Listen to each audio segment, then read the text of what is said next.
You know, there's a moment in every relationship, a moment that you see at the end of a relationship when one person just gives up. They stop fighting. Not the yelling. If somebody's yelling, there's passion. It is somebody who cares.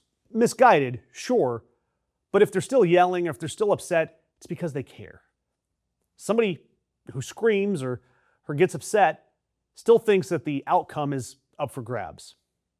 But what I'm talking about comes after that, where you say that thing out loud that you repeated in the car on the way over, and they look you square in the eye and they just respond with, okay. And then your stomach drops because their indifference means they've already decided that you don't matter. And that is exactly what's happening to the Republican Party. They are currently getting the, okay, treatment from Donald Trump's own people. They are telling Republican candidates that they could run away from Donald Trump on the war, on the economy, on any of it.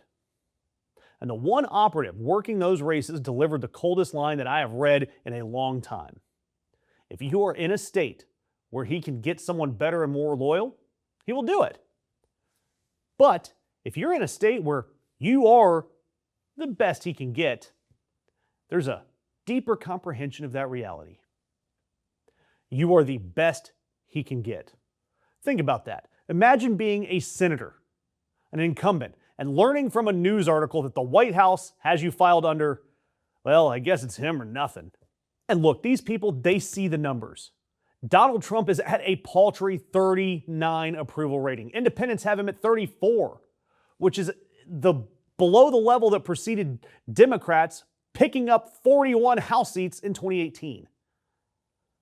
When surveyed, Democrats now lead on the economy by 9 points. That is something Republicans have owned my entire adult life.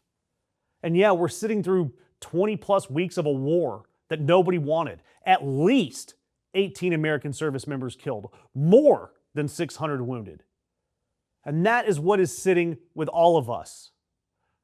But before anybody cracks a beer and celebrates that, you know what, Democrats are going to float by in November, the DNC, they've mortgaged their own headquarters for $15 million. They've asked vendors to hold invoices until after the election. And they told congressional leadership there will be no transfers to campaign committees.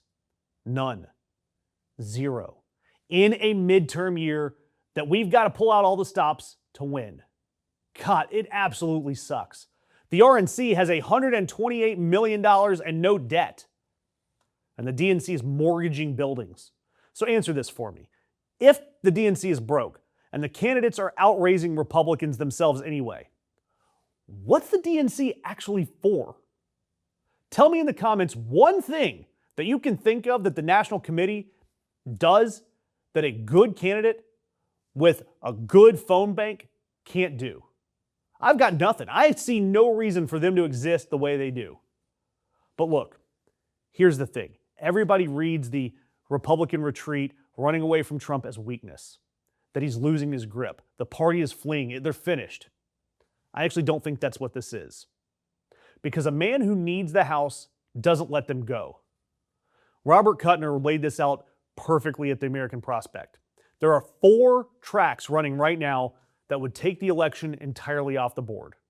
Not a single one requires a Republican candidate to even be popular. You got the executive order to seize the voter rolls and purge them against commercial databases that are riddled with errors. And then you squeeze the Postal Service into denying the mail ballots to the states that resist. The Save America Act, which passed the House and is frankly dead in the Senate, thank God, because Thune keeps telling Donald Trump that the votes aren't there. Well, Donald Trump's taking hostages. He refused to sign that housing bill, and there's all sorts of things that Donald Trump is doing to get in the way of Congress, including canceling their August recess. He's intimidating people. Homeland Security Secretary threatening local election officials with prison time. Democratic attorneys general are running tabletop drills for what happens when the FBI shows up at polling places. And then their final play, refusing the count. Now look, this is where I give you good news, which I know it sounds like all bad news, but right now there is a glimmer of light.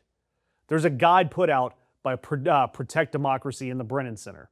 And they actually put this out before the 2024 elections on what the law actually is, and it's not vague. Certifying an election isn't a decision. It is a duty. The statutes use the word shall. Courts call it a ministerial, a lawyer word that means you don't get an opinion, you get a job. It's not controversial. You count. You have a duty to do it. And look, more than 30 local officials have refused or threatened to refuse certifications since 2020. And every single one of them failed. Michigan and Colorado let the state certify for a county that wouldn't. North Carolina removed 2 officials who protested. Arizona is prosecuting 2 more for interfering with an election officer. And if someone still won't sign, a court can order them to. And if they still won't, most states let the courts appoint someone to do it for them at the expense of the official who was refusing. But look, you know that Donald Trump and his goons are going to try something anyway, on some bad faith reading, because bad faith is the only thing they've got. But the good news is, if you look at the record, courts have blocked every attempt. The First Circuit killed the mail voting order over the weekend. 23 states had sued about it. There are real guardrails. They are written down. They exist. They have held. But this time, it's up to you to help make sure they work. Make sure your vote is counted. Get your ID sorted out right now. Real ID if you can. Bring your passport to the polls if you got one. If you have to vote by mail, request your ballot early. Turn it in the first chance you get and track it the whole way. And right now, go to social media and start posting on your election clerk's pages, asking them, begging them to go on the record and tell you as a citizen what they are doing to secure our elections.